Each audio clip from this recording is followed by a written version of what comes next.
immigrants get on with their lives, contribute to our country, make it stronger. Yes, there's a problem here, and thankfully President Obama I asked for an additional minute.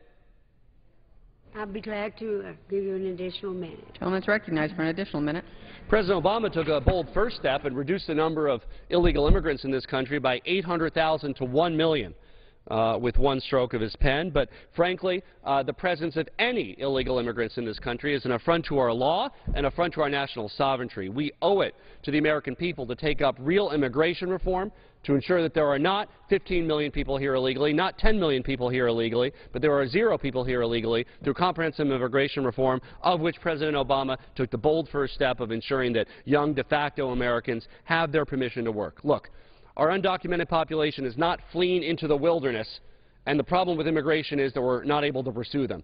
It's simply not the facts on the ground. Let's deal with the real issue and replace our broken immigration system with one that works and makes our country stronger. I yield back the balance of my time. Gentleman yields back. The gentleman from Utah.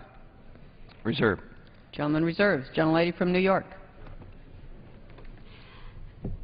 Madam Speaker, if we defeat the previous question, I'm going to offer an amendment to the rule that will allow the House to consider the United States Call Center Worker and Consumer Protection Act. Call centers have been outsourced more than pretty much any other type of job from the United States. This bill will help keep call center jobs in America, and to discuss his call center proposal, I'm pleased to yield 5 minutes to my colleague from New York, Mr. Bishop. Gentleman from New York, recognized for 5 minutes. Thank you, Madam Speaker, and I thank the gentlelady for yielding. The U.S. Call Center Worker and Consumer Protection Act, H.R. 3596, is a bipartisan bill. It has 128 Democratic sponsors. It has 7 Republican sponsors, and the bill is very straightforward. It would do 4 things. It would require companies that plan to move a call center overseas to notify the Secretary of Labor no less than 120 days before the relocation occurs. If a company does move a call center overseas, that company would be ineligible for any federal grants, contracts, or loans during the time that the call center workers are overseas. It would require the Secretary of Labor to maintain a publicly available list of all employers that relocate a call center overseas, and it would allow customers who are calling customer service communicators at the beginning of the call to request that the call be transferred to a U.S.-based call center if they so chose. There's 2 dimensions to this bill. One is about jobs, and the other is about the security of consumer data. They're both very important, but let me start with the more important, which is jobs. Now, we talk a great deal in this Congress about how the #1 priority has to be the creation of jobs. It does, and we have to move beyond the lip service that I think the Republican majority has given to the creation of jobs and actually put policies in place that will create jobs. But we also have to protect the jobs that we have. And one of the scourges of our economy right now is the outsourcing of jobs. Just in call centers alone, in the last 5 years, we have lost over 500,000 call center jobs. These are good, solid, middle-class jobs. To add insult to injury, the companies that are offshoring the jobs have taken millions of dollars of incentives from local taxpayers to open call centers in the U.S., only to offshore those jobs a short time later and leave local communities devastated and still paying the bill. And the U.S. consumers are getting it. U.S. consumers have become more and more skeptical of the toll that outsourcing plays on the American economy. A paper by the Council on Foreign Relations noted that over 2/3 of Americans think companies sending jobs overseas is a major reason why the economy is ailing. In a paper done by a Harvard economist, more recent polling data suggests that these feelings have increased, where now over half of all Americans are resentful of businesses that send jobs overseas, and over 80% have concern for their family future due to outsourcing. So this job creation and job protection dimension of the bill that I have filed, as I say, with bipartisan support, would address these issues at least in one piece of our economy, and that is call centers. Let me move to the issue of the protection and security of consumer data. Outsourcing call center work exposes the confidential and vulnerable personal information of American consumers to foreign workers. Foreign call centers are not subject to the same rigorous oversight as American call centers. As American companies look to less developed countries for offshoring their jobs, call center companies are actually subsourcing call center work without their American customers' knowledge. It's expensive and difficult to conduct proper background checks on foreign call center workers, and up to 1/4 of all foreign call center applicants provide false or incorrect information. Foreign call center workers have been caught offering to sell personal consumer data to undercover journalists, threatening to release Americans' medical records in employment disputes, misleading American bank customers in schemes to bolster sales, and attempting to sell trade secrets to their employers' competitors.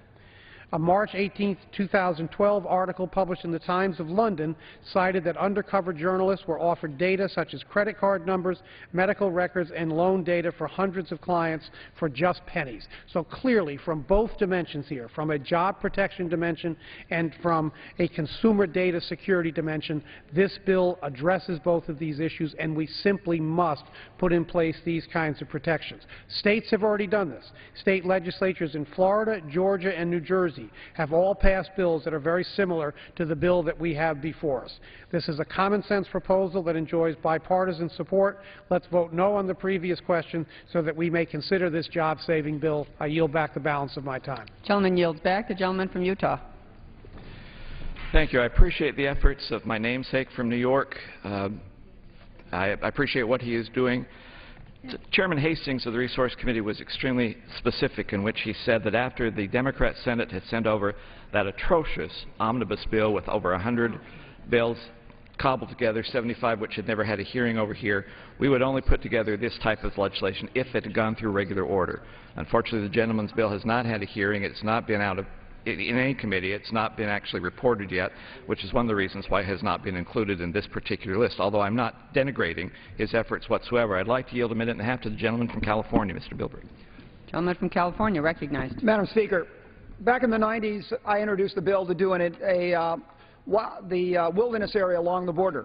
Originally, those on the other side of the aisle in the Clinton administration opposed the inclusion of roads in that wilderness area, and they opposed it strongly until the Secretary of the Interior came down to the border and saw the habitat destruction being caused by a lack of proper enforcement. This situation that's being proposed now is actually to try to get this issue addressed appropriately, because you have individuals who are using environmental issues as a way of blocking the enforcement of law along the border. And let me say this to both sides of the aisle. If you really do care about the habitat destruction along the border, if you really do care about the preservation of the wildlife opportunities down there, will you ask yourself, why are you or the Republican side not addressing the issue that the federal government today has not taken care of the problem at the border, because it hasn't taken care of the real source of the problem of out-of-control border, and that's the employers who are hiring illegals. I challenge you, why does the federal government allow businesses to deduct the price of hiring illegals? Why isn't every Democrat and Republican on the new IDEA bill cut off the tax deduction and the ability for people to profit from the tax code by profiting from illegal immigration? Your impact on the border will be addressed more by changing your enforcement at the workplace and your tax code than it will be with whatever you do at the border. So I just ask you, if you care about the environment, if you care about eliminating the scourge of illegal immigration and all the problems, why aren't you stopping the subsidy of those who are creating the problem by employing them? I yield back. Gentlelady from New York. Thank you, Madam Speaker. I yield 3 minutes to the gentleman from New Jersey, Rob Andrews. Gentleman from New Jersey is recognized for 3 minutes. I ask unanimous consent to revise and extend my remarks. The gentleman is recognized. Speaker, I thank my friend, and it's so good to see her energy and enthusiasm back on this floor with us today. We welcome her. 286 days ago, the President of the United States came to this chamber and addressed the #1 problem that I hear about from my constituents, was his jobs for the American people. Now, I know that this bill raises very serious and important issues, and I applaud its authors and sponsors for bringing it to the House floor. But I think it's the wrong bill on the wrong day. The President said that we should cut taxes for small businesses if they hire people. But we haven't taken a vote on that proposal. We're not going to take one today. The President said that we should put construction workers back to work, building bridges and roads and our electric infrastructure, our intellectual infrastructure, but we're not voting on that proposal today. The President said that firefighters and police officers and teachers who've been taken off the job should be put back on the job so they could spend money in the stores and the restaurants. But we're not voting on that proposal today, and we haven't voted on it on any of the 286 days since the President proposed it.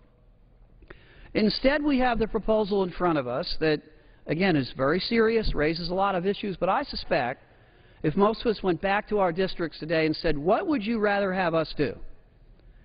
Vote on 3 simple, clear ideas, up or down, on whether to create jobs for the American people, or vote on this, I think they'd want us voting on the jobs bill. Now, we have a version of that jobs bill that we have a chance to get on the floor, and that is Mr. Bishop's proposal that says the following. If you do business in the United States of America, if you sell your products to the American consumer, then your call center ought to be in the United States of America. How many of our constituents, Madam Speaker, are tired of placing a call to a call center, you don't know where it is, the person at the other end of the phone doesn't know what you're saying and doesn't understand what you're asking about? Should we be using American tax dollars to reward companies that outsource call center jobs? I think the answer is no. This would be one simple and clear idea that we ought to put on this floor so the members have a chance, by voting no on the previous question, to say let's take a vote on the proposition that you can't use American taxpayers' dollars to outsource American jobs in call centers. And then maybe someday, after 286 days, we'll finally get around to the President's ideas to create jobs in small businesses in this country. Vote no on the previous question, no on the rule. I yield back my time. Gentleman yields back. The gentleman from Utah. Reserve. Reserve. Reserves. The gentlelady from New York. Madam Speaker, I am pleased to yield 2 minutes to the gentleman from Texas, Mr. Green. Gentleman from Texas, recognized for 2 minutes. Thank you, Madam Speaker, and thank my colleague, ranking member on the Rules Committee, for allowing me to speak. I'm a strong supporter and original co-sponsor of the U.S. Call Center Worker and Protection Act. This legislation would help us protect U.S. consumers and level the playing field for American workers who have seen thousands of call center jobs needlessly sent offshore in recent years. Namely, this bill would require a call center to notify the Secretary of Labor at least 120 days before relocating outside the United States. It would require the Department of Labor to publicly list the firms that have moved call center jobs overseas, then make those very firms ineligible for any direct or indirect federal loans for 5 years. To protect consumers, this legislation would require call center employees to notify U.S. consumers where they are located, and if asked, and will require that call center to transfer calls to an American call center if requested. The U.S. Call Center Worker Protection Act has support of both sides of the aisle, and I ask all my colleagues in the chamber to stand with American consumers, particularly, but also for these American jobs, and support this legislation, and again, support the effort to make sure we can have a vote on the House floor for that. And I yield back my time. Gentleman yields time back. The gentleman from Utah. Madam Speaker, I yield myself 3 minutes. The gentleman is recognized for 3 minutes. I appreciate many of the comments that have been made here. I'm glad the gentleman from Colorado is still here, because in the memo of understanding, which controls what the Border Patrol does, Border Patrol is able to go anywhere they want to on foot or horseback. They may go on a motorized vehicle on existing public administrative roads, but there is nothing in the memo of understanding that extends there to prevent them unless it is an existing exigent emergency. And the problem that Border Patrol actually has is no one really knows how to define exigent emergencies. Will the gentleman yield? No, please. I got 3 minutes. And will actually, that's one of the reasons why they want to have something specific, and the memo of understanding nor statute does not help them in those particular areas, because indeed land managers have handled those exigent circumstances differently. Maybe if I got time at the end, let's go back through that. I would like to say one other thing as well, is because there are some places in this nation in which the idea of Section 14 in this bill, which is the bill that deals with border security, has been expanded with information that is simply inaccurate. Montana, for example, has a 545-mile border with Canada. It has different issues than the southern border, but it's not numbers, but it is remote, and who can cross that border illegally is significant. The junior senator from Montana actually asked the GAO to come up with a study on border security in the north, and the report was only 1% of the northern border is secure. That was his study that he wanted to. Despite the fact that the Missoulian has warned about al-Qaeda plots in Montana, that the Border Patrol chief from Montana has begged some kind of action. Indeed, this month, the Border Patrol has sent out a warning of the use of terrorists who are talking about chatter of using wildfires as an area to distract so they can come in entrance, and one of the states they specifically mentioned was Montana. Even though that is taking place, there is a campaign going on where this particular issue, border security, has been hijacked in the name of politics. And only because it is my idea that's being the center of this, I find that somewhat unusual, somewhat offensive. It is an effort to say that this effort to try to control our borders is related in some way to the Patriot Act or the Real Idea Act, or indeed that it deals with some other element of expansion of power. Some people have even gone as far as saying it is a land grab. It is unusual to me that this concept of border security was presented in the Senate on an appropriations bill and was passed by a voice vote. Then the bill in which this amendment was placed was then passed by the Senate, and the junior senator from Montana voted, did not object to the voice vote, and actually voted to it, and now claims that this same idea is an expansion of government power. Does something not work? What I also found somewhat distressing is that in this campaign in Montana, there is another group called Montana I yield myself another minute. Montana Hunters and Anglers, who unfortunately are simply a partisan hit group that are taking out ads directly against this particular provision and saying that other members in the delegation from Montana are supporting something that is wrong. Unfortunately, the members of that hit group have ties to Democrat organizations. The secretary is part of the Obama committee in the state of Montana. The treasurer is a former Democrat staffer up there. This group, the Montana Hunters and Anglers, are a faux group. The real supporters of this bill are people like the Montana Wool Growers Association, the Montana Association of State Grazing Districts, the Montana Public Lands Council, Montana Stock Growers Association. These are real groups, and they all support this particular provision and this particular bill because they realize the value of border security that takes place. They also realize what Secretary Napolitano recognized, that if you improve border security on the area by removing violators from public lands, those are the people that destroy things, the land value is enhanced. It is better for the environment as well as the mission of Border Patrol if Border Patrol has enhanced ability to control those particular borders I reserve. The gentleman reserves his time, and the gentleman's advised that he has 1.5 minutes remaining. And the gentlelady from New York has 6.5 minutes remaining. And the gentlelady from New York is recognized. Thank you, Madam Speaker, and I'm delighted to yield one of those minutes to the gentleman from Colorado, member of the Rules Committee, Mr. Polis. Gentleman from Colorado for 1 minute. I thank the gentlelady. And in response to my friend from Utah, I want to quote the MOU specifically. It says, "Nothing in this MOU is intended to prevent CBP BP agents from exercising exigent emergency authorities to access land, including authority to conduct motorized off-road pursuit of suspected CBVs at any time." And it goes on to say in wilderness and wilderness study areas and all different areas. In fact, the committee had a hearing on this very topic. There were 3 instances cited by Chairman Bishop on this, and it was determined that those were incorrect interpretations of this existing MOU by local managers, and they would be addressed through the command structure. So again, a solution in search of a problem. We all want to address the problem of illegal immigration in this country, but that problem cannot be characterized as illegal immigrants fleeing into the wilderness. It simply isn't the problem. If there are suspects of any type of criminal nature fleeing into wilderness and there is law enforcement in hot pursuit, they continue. They continue and they don't stop. And if they stop, they're going to be in trouble with their superiors, and we will work it out through the command chain. I yield back the balance of my time. Gentleman's time has expired. The gentleman from Utah. I reserve. Reserves. The gentlelady from New York. May I inquire if my colleague has any further speakers? He does? All right. Then I'm ready to close. Oh, all right. I'm prepared to close, but that means I close. All right. All right. Thank you very much. I'd be happy to do that, Madam Speaker. In closing, we have wasted yet another opportunity to pass some bipartisan legislation here.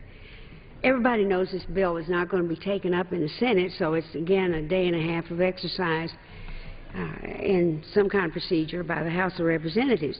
But by combining worthwhile proposals with extreme and partisan proposals, they've continued to move forward with an ineffective and unnecessary partisan agenda. Madam Speaker, I ask unanimous consent to insert the text of the amendment in the record along with extraneous material immediately prior to the vote on the previous Without objection. question. And Madam Speaker, I urge my colleagues to vote no and defeat the previous question, and I urge a no vote on the rule and yield back the balance of my time. Gentlelady from New York yields back the balance of her time. The gentleman from Utah. Give me my last page, the thing I read. Okay. In my last minutes, Madam Speaker, a couple of things I'd like to say. First of all, I appreciate the words that were read. Unfortunately, reality is different. One of the reasons why this particular provision is supported by the Border Patrol Union as well as the Association of Retired Border Patrol Agents. Reality is sometimes different than what we think it should be. And I also have the list of 3 pages worth of groups who support not only this provision but the other 13 provisions. I must, in closing, though, bid the apology of the gentlelady from New York for one thing. One of the former speakers, or one of the parliamentarians, wrote a book and said when we put C-SPAN cameras in here, everyone started to read their speeches and our debates became extremely dull. That's true. But when you read something, you don't make a misstatement. I did. I did a couple. That my amendment does not reduce it from 36 down to 12. It reduces it from 36 to 16. I also used the word disingenuine in talking about the gentlelady's remarks. That was the wrong word. That was indeed the word I said, but it was not what I meant to say, and I apologize for saying that. That goes over the line of comedy, and I'm sorry, and I just want you to know that I apologize for oopsing. That should only be done by governors, not by members of Congress. Madam Speaker, in conclusion, each of these bills in here has been heard by the Committee of Jurisdiction. It's had a hearing. It's had a markup. The difference between this and other bills that we have seen in the past is that everything had to go through regular order first. Nothing was included in this rule that had not gone through regular order through this particular committee. It's a good bill. It's a good rule. It's a fair rule, and I urge its adoption. And I've urged its adoption. With that, I yield back the balance of my time and move the previous question on the resolution. All time having expired, and the question is on ordering the previous question on the resolution. Those in favor will signify by saying aye. Opposed will say no. In the opinion of the chair, the ayes have it. The ayes have it. Madam Speaker, on that I ask the yeas and nays. Yeas and nays are requested. Those favoring a vote by the yeas and nays will rise. A sufficient number having arisen, the yeas and nays are ordered. Members will record their votes by electronic device. Pursuant to Clause 9 of Rule 20, the chair will reduce to 5 minutes the minimum time for the electronic vote on the question of adoption. This will be a 15-minute vote.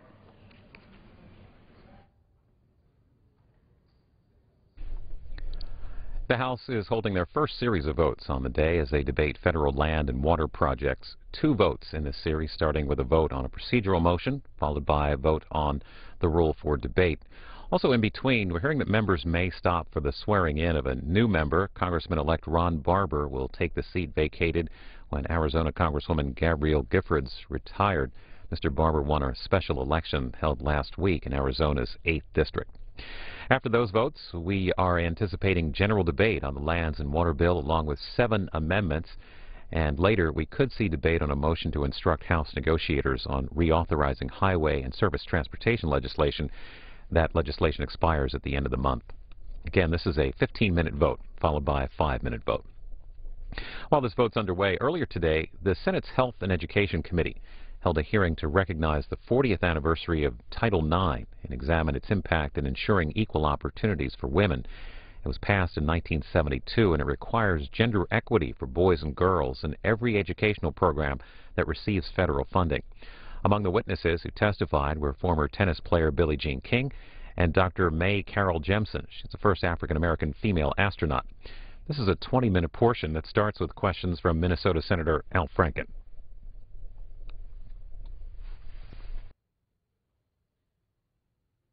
Dr.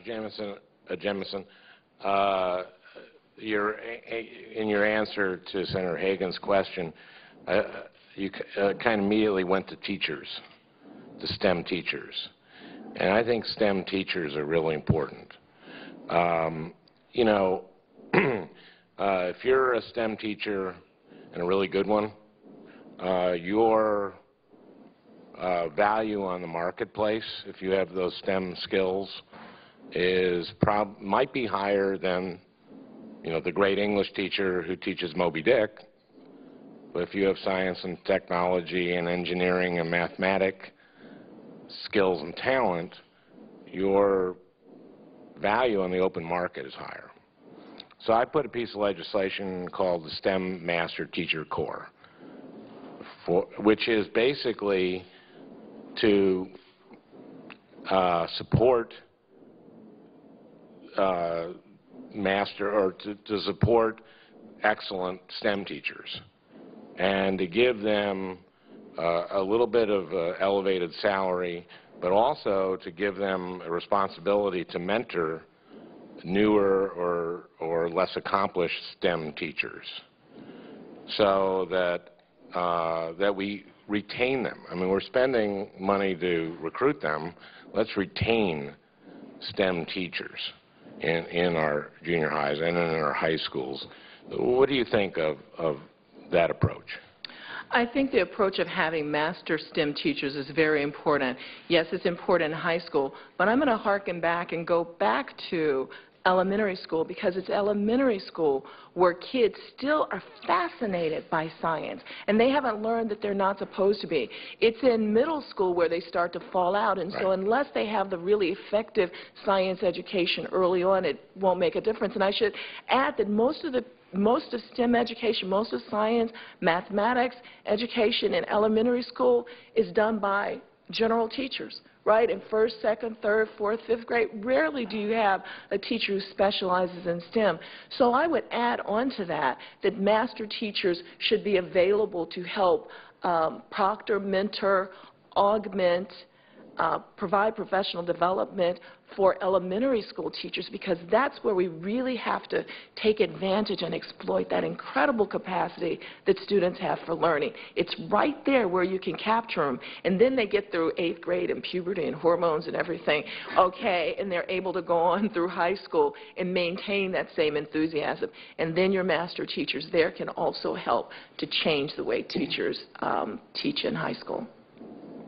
I want to throw open, sir, thank you for that answer, and I agree with you. I think that's a great function for these STEM master teachers, is to go down or to be there for elementary school teachers. I'll throw this open to everyone. I once read that the #1 determinant of whether a kid graduates from high school is whether he or she identifies with her school. And so this can be through an athletic program, it can be through a dance program, it can be through the chess team, it can be through anything. But it seems like we have put this emphasis on testing and testing and testing in a very narrow way, and not enough on those kind of extracurriculars that are associated with the school to keep,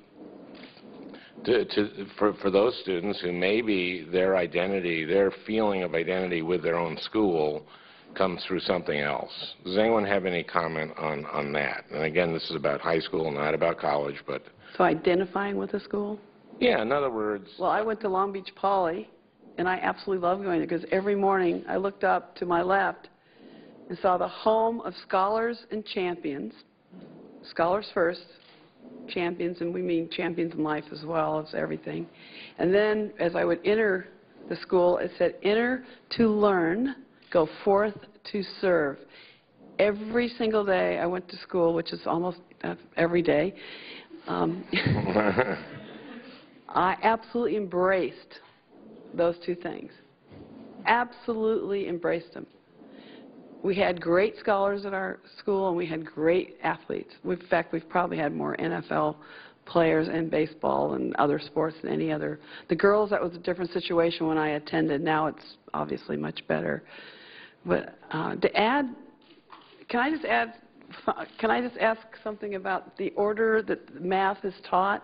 Because I've talked to Dr. Sally Ride, who you've mentioned, and she said that most countries do the math in different progression, that physics comes first, and then, but I know I had algebra first, and I would love to understand, does that make a difference? That was a big discussion I've been involved. I mean, I love science and math, even though I'm not any good, but we know we have to be strong in that area in this country. Some people teach physics before they teach biology because they think physics is actually much simpler to learn, but you do need the algebra and other things to underpin the physics, so you need the algebra and the geometry.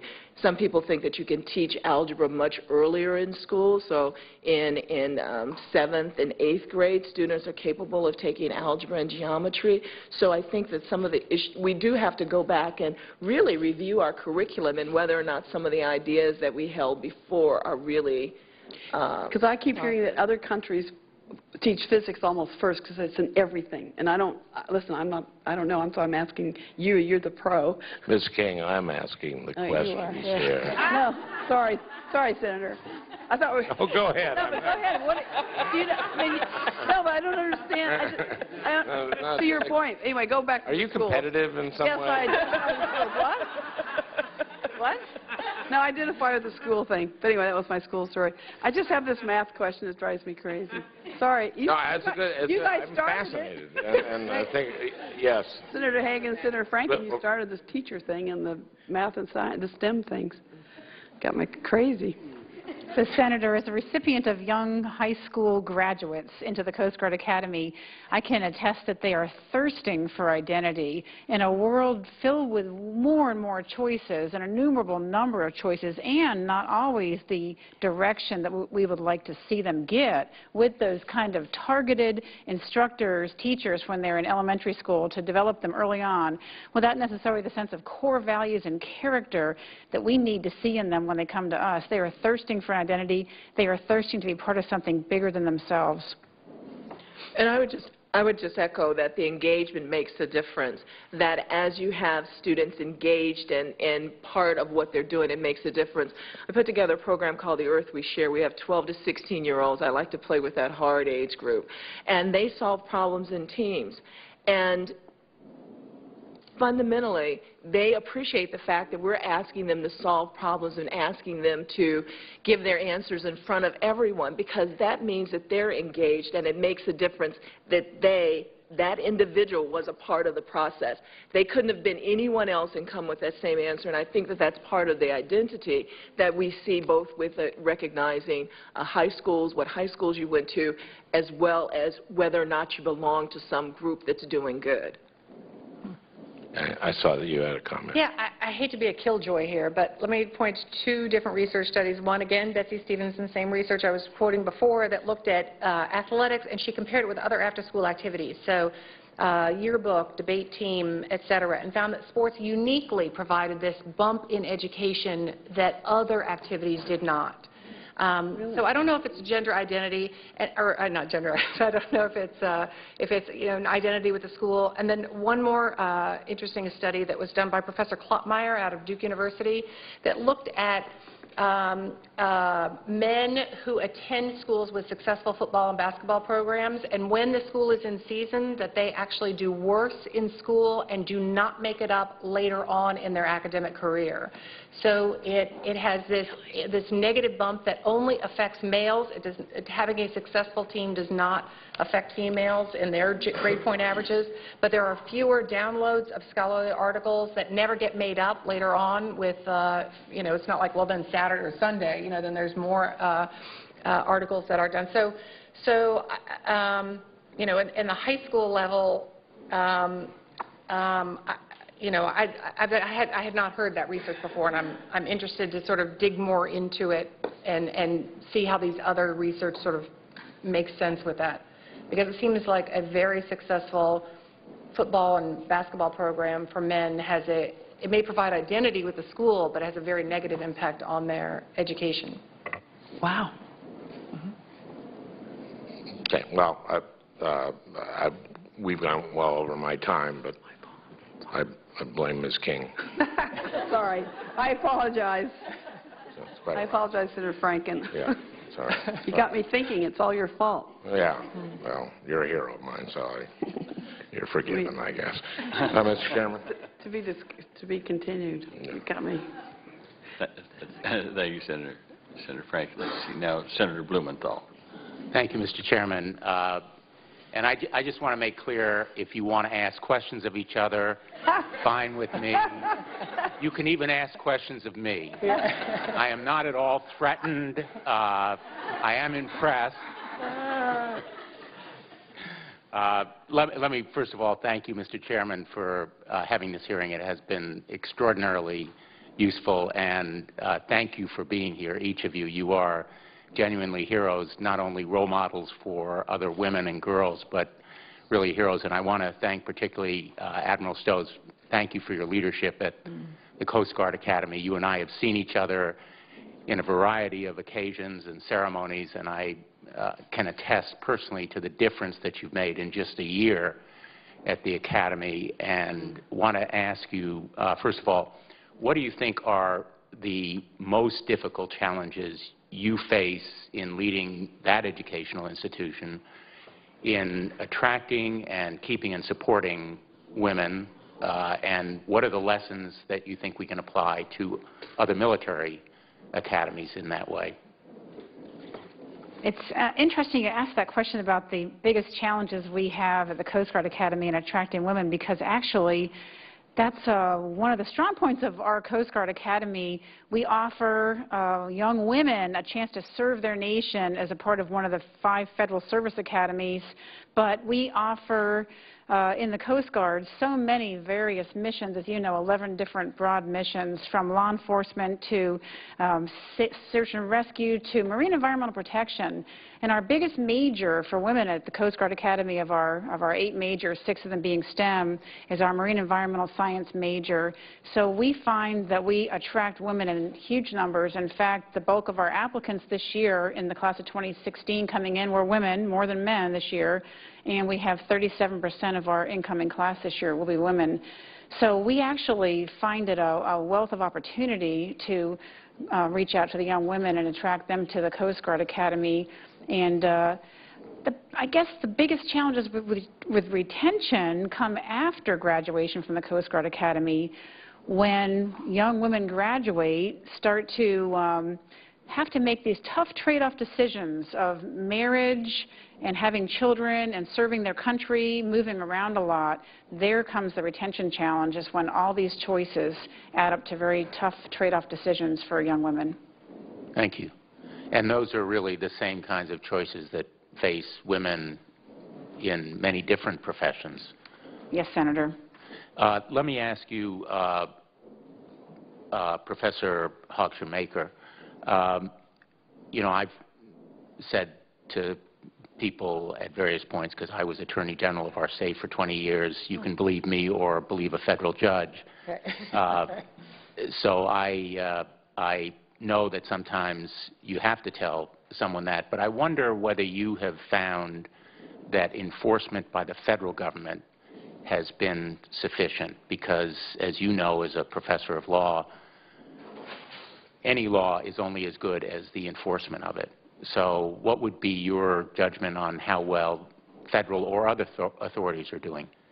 I think that if you get a good investigator with the Office for Civil Rights, the OCR, you can get a very good result. But many times you either don't get a good investigator, or you know, after a complaint is filed, then the two parties come together, the school and the OCR, those two parties get together, and the school will have some cockamamie excuse about, and that's a legal term, about why it is that they're doing something or why it is that something should be considered legal, and the plaintiff or the person that filed the complaint is completely left out of the process.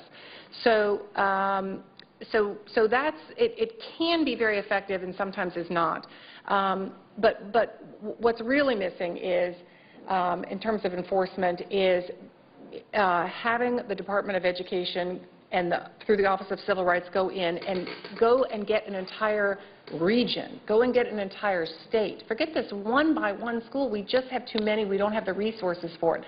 Let them go and file complaints and get compliance reviews, and then have the school come and say, well, here's our defense, or here's why we're not giving boys and girls the same amount.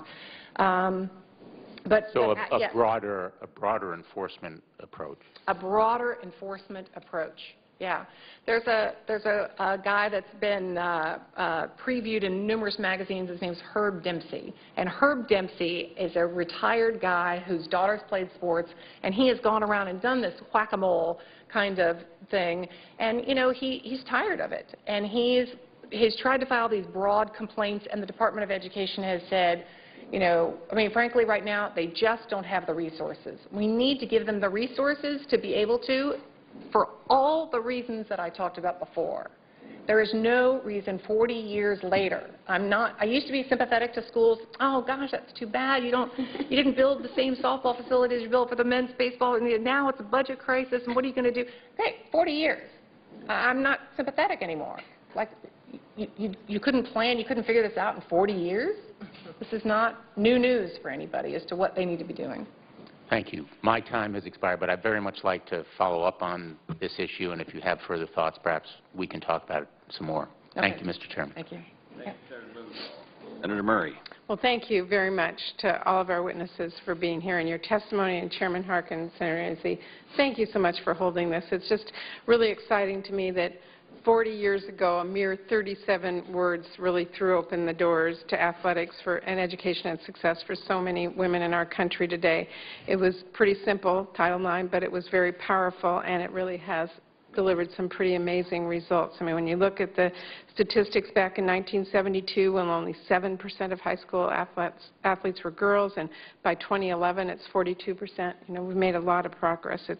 But it isn't just about statistics. It is about real people, and I've seen it in my own family. When I went to college at Washington State University, and there really was maybe one or two opportunities for women, and really scholarships were just unheard of. And 15 years later, watching my own daughter go to watch her classmates compete in high school basketball championships, and the entire state school is at the state convention, and my daughter playing soccer, and all of her friends who've really succeeded. It is just really great to watch. So I'm really proud of the progress we have made. But I also know the work is not yet done. And you've talked a little bit about that today, and we can't let up because we need to keep expanding opportunities so my granddaughter one day will be able to say, and now, here's where we are. And that's really why I have co-sponsored bipartisan legislation with Senator Olympia Snowe to strengthen Title IX and make sure it continues to deliver results for every young woman and girl. Our bill is the High School Data Transparency Act, and what it does is shine a really bright light on how high schools are treating their female athletes and make sure that we have good data on the numbers of female and male students and athletes, as well as their budgets and expenditures.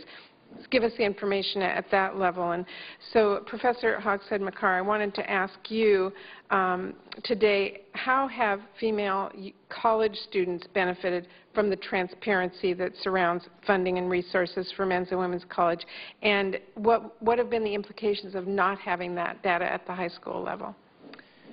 Sure. We need it. you're referring to what's called the Equity and Athletics Disclosure Act that was passed, I believe, like 1990 or 1995, right around there, that you can go onto a website and look at what are the participation opportunities and what are the budgets and all those kinds of things. They do a number of things. Number one is they tell girls before they go to the school whether or not they should go to that school. Are they really going to be valuing boys and girls sports experiences? If they want to go to a particular school that has the kind of elite or not elite level of sports that they want, it lets them know what that is. But also lets them know whether or not it's fair for them to go into the athletic department and say, I want to start a new sport. Or whether or not for a club team to go in and say, we want to be elevated up to varsity status.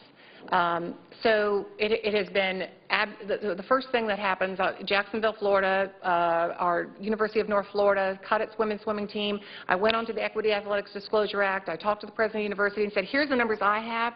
Unless you can show me something different, you cannot cut your women's program. And within a week, the program was reinstated. It should be that easy. Yeah. With high schools, not so easy. Parents are very typically unsophisticated, and for them to be able to get that kind of data to make those spot changes of either not closing or adding new programs, it's very difficult for them to get that information. It's also the way that they're usually given information. Most schools do provide boys and girls in the high school level with the same number of sports. But the boys' sports have a lot more participation. So football's 125, baseball's 35, basketball's 15, and here on the girls' side, you'll have tennis will be 8, golf will be 8, cross country will be 10. So looking at numbers of teams doesn't tell you very much. That's why we need to have this Transparency Act that will avoid litigation, as I was saying earlier, and enable families to go in. This is what we do. We sit there with a phone, and I try to educate them enough so that they can go and talk to their own athletic department and explain and get the resources that they need for their girls' team. I served on a school board many years ago. Believe me, parents in front of you with knowledge is a pretty powerful thing. So information is important. Ms. King, did you want to add anything to that? No, I just think I would love to have this passed so we can get the data. We've been trying for years on the Hill to get this passed because we know it's so necessary, to what Nancy alluded to. Schools already have the data. And they already have to report it to the Department of Education. This is just making it available on a public website so that every family can see this information. And so get the numbers, not just the sports numbers. Get the actual individual numbers. Right. They already know how many kids are playing tennis or swimming or golf or lacrosse. Okay. Well, Mr. Chairman, we are working very hard on that. I think it's extremely important. I think it's a very important step in making sure that 80 years from now we can really celebrate. Thank you, Mr. Chairman. I appreciate this hearing. Thank you very much, Senator Murray. I wanted to ask about that act. I'm glad you came. You're the chief sponsor of it, and hopefully we can get it through. I think the data is important to make sure that the public knows the data. Did anyone have, yes, Dr. Jameson. I wanted to just add something in terms of data and transparency of data that sometimes comes not just from looking at what we're doing in the United States, but looking at other places. Right now, we're very comfortable with saying how many women are in engineering and thinking that as we're here in the United States that we're probably best in the class, but that's not true. One of the transparencies of data that I'd like us to understand is, for example, that culture and biases do impact women strongly, and that bias keeps them from doing things even if you have the programs there. For example, we know that 40% of the students at the University of Puerto Rico in Mayaguez's engineering programs are women. That's something that would be different to us. We know we have engineering programs, but how many are women? In Romania, 44% of the researchers in engineering and technology are women, yet in the United States, only 11% of the engineers are women. So in some kind of way, as we're starting to look at the data, we also need to compare and see if there are other places we can go that we can start to understand and tease out what that data means and how do we respond to it. I just, again, role models like you help. Previous question is ordered.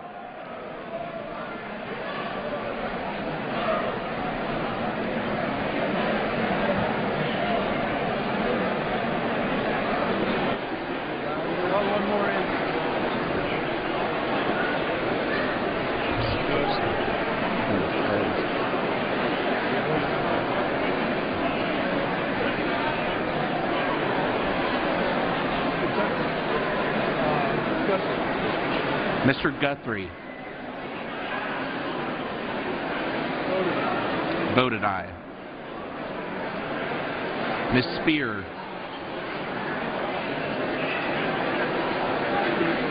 Ms. Spear votes no.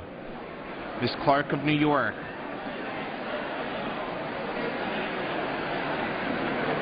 Ms. Clark of New York votes no.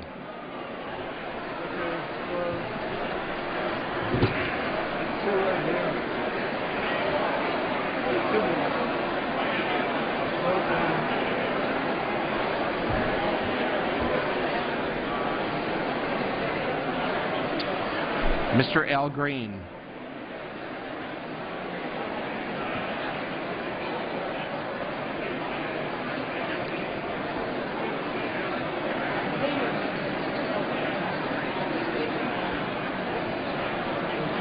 Mr. Al Green votes no. Mr. Serrano. Mr. Serrano votes no.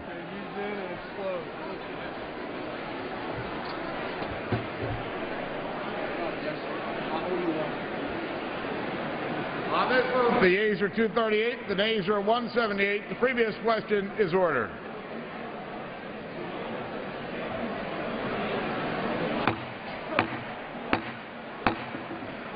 The House will be in order. Members will please take their seats.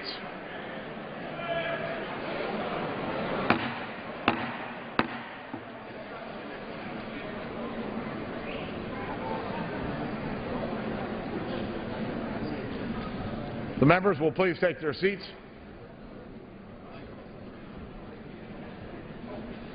The chair lays before the House a communication. The Honorable the Speaker, House of Representatives. Sir, I have the honor to transmit herewith a scanned copy of a letter received from Ms. Amy B. Chan, State Election Director, Office of the Secretary of State, State of Arizona, indicating that, according to the unofficial returns of the special election held June 12, 2012, the Honorable Ron Barber was elected representative to Congress for the 8th Congressional District, State of Arizona. With best wishes, I am, signed sincerely, Karen L. Haas, Clerk of the House. The House will be in order.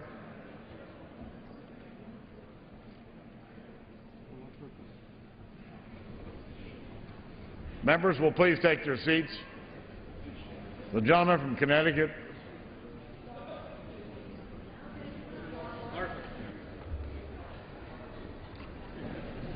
For what purpose does the gentleman from Arizona rise? Mr. Speaker, I ask unanimous consent that the gentleman from Arizona, the Honorable Ron Barber, be permitted to take the oath of office today. His certificate of election has not arrived, but there is no contest and no question has been raised with regard to his election. Objections to order. Gentleman from Arizona. Will Representative-elect Barber and members of the Arizona delegation present themselves in the well of the House? And will members please rise?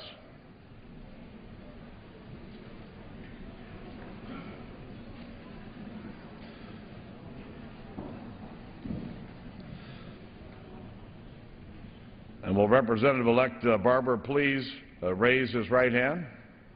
Do you solemnly swear that you will support and defend the Constitution of the United States against all enemies, foreign and domestic, that you will bear true faith and allegiance to the same, and that you take this obligation freely without any mental reservation or purpose of evasion, and that you will well and faithfully discharge the duties of the office on which you are about to enter, so help you God?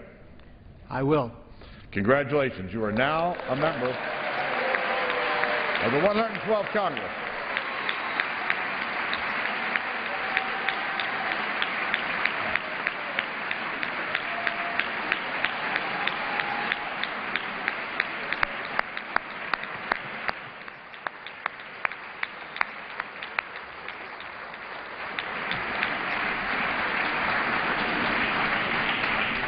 Without objection, the gentleman from Arizona, Mr. Pastor, is recognized for 1 minute.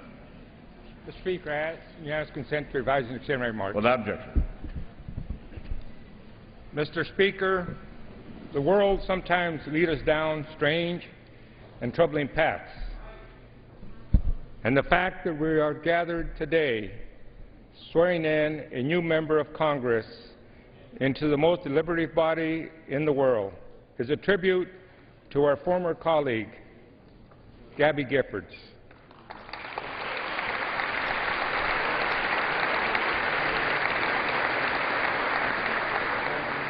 A tribute to the resilience of the people of Arizona.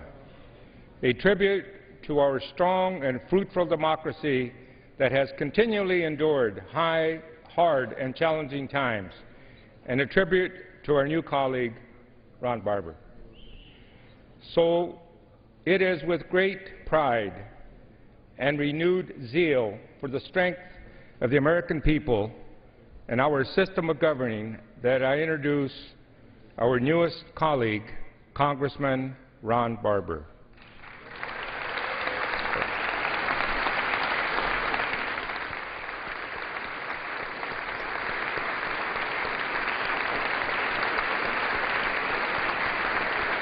Not yet. I have gotten to know Ron better over the last few months, and there is no one who will work harder to make sure that the people of the 8th District are treated fairly, with dignity, and with honor. Ron and his wife Nancy have dedicated their lives to Southern Arizona. They have run a business for more than 30-some-odd years.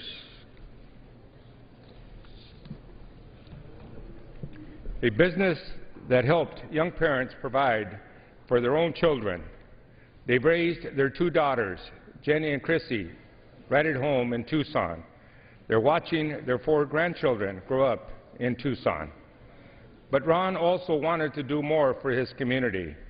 So he spent 30 years with the Arizona Division of Developmental Disabilities, where he worked countless hours helping people with disabilities get out of government-run institutions and back into their community, fully employed, contributing to their society, and living with their families. His service then expanded beyond those disabilities, becoming Gabby's district director and coordinating all her efforts to assist her constituents experiencing personal problems with the federal government. And now, these same people are Ron's constituents. Welcome to the House, Ron Barber. Mr. Speaker, I would like to yield some time to my distinguished colleague, Jeff Flake. The gentleman from Arizona is recognized. I thank the gentleman for yielding. On behalf of the Republican members of the Arizona delegation, welcome, Ron Barber. We're glad to have you here. Nobody would have wished for the circumstances that made this seat vacant. We all miss our colleague, Gabby Giffords. But it was her wish that you fill this seat for the remainder of her term. And she got her wish, as that was the wish of so many Arizonans. Those of us who have worked with your office, with the capable staff during this trying time, have been very impressed with your commitment to the state of Arizona. And that commitment will now continue as a member of Congress. We welcome you here. Thank you.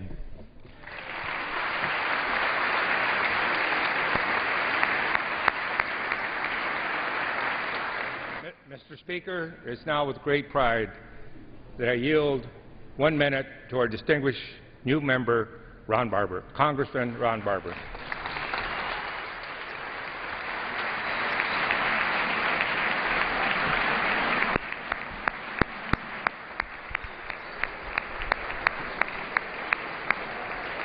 The gentleman from Arizona is recognized.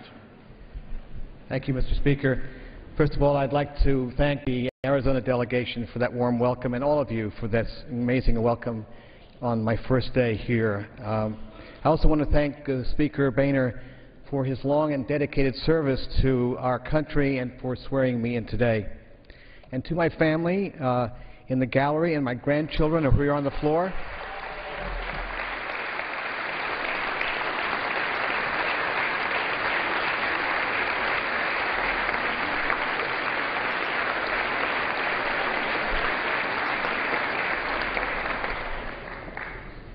thank you, all of you, my family, for your support and love, without which I would not be here today. I have the most amazing family. I think everyone would say that, but I am very blessed to have them in my life, especially over this past year and a half. And to my high school sweetheart and wife, Nancy, I love you dearly and look forward to celebrating our 45th wedding anniversary tomorrow.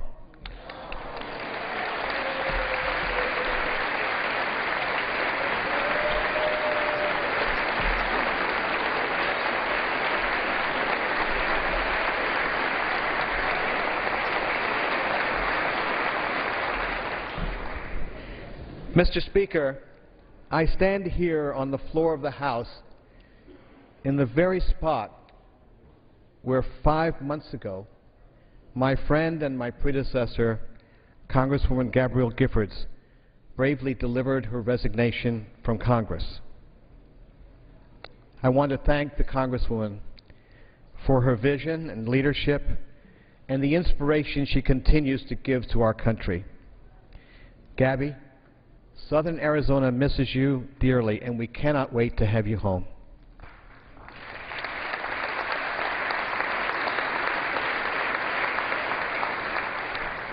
Today, as I begin my service in this, the People's House, I am mindful that the stakes for our nation are very high. They are too high not to set aside political division in favor of seeking common ground. Too high to use our words as weapons. Too high to think of those with whom we disagree as villains. As an Arizonan, I look to the example of Congressman Mo Udall and Senator Barry Goldwater, two leaders in their respective parties who disagreed much, but did so without being disagreeable. And they came together many times to do what was right for their state and their country. I'm going to approach my work for the people of Southern Arizona with an eye not towards partisan victory, but towards American achievement.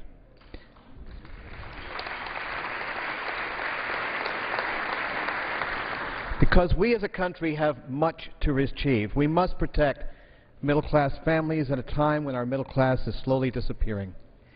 We must honor our veterans and military families by ensuring that the more than 100,000 veterans I represent in Southern Arizona and every other American veteran and service member receives the services and benefits they have earned.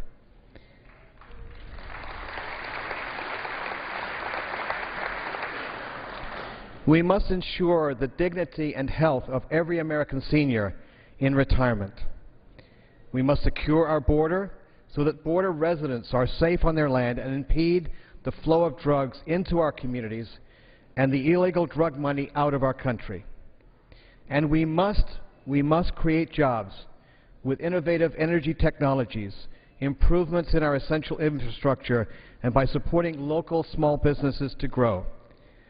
I look forward to working across party lines to achieve these goals for the good of my constituents and for all Americans.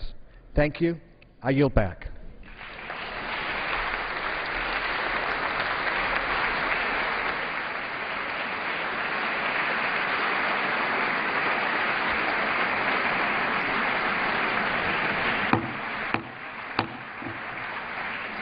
Under Clause 5D of Rule 20, the Chair announces to the House that in light of the administration of the oath of office to the gentleman from Arizona, the whole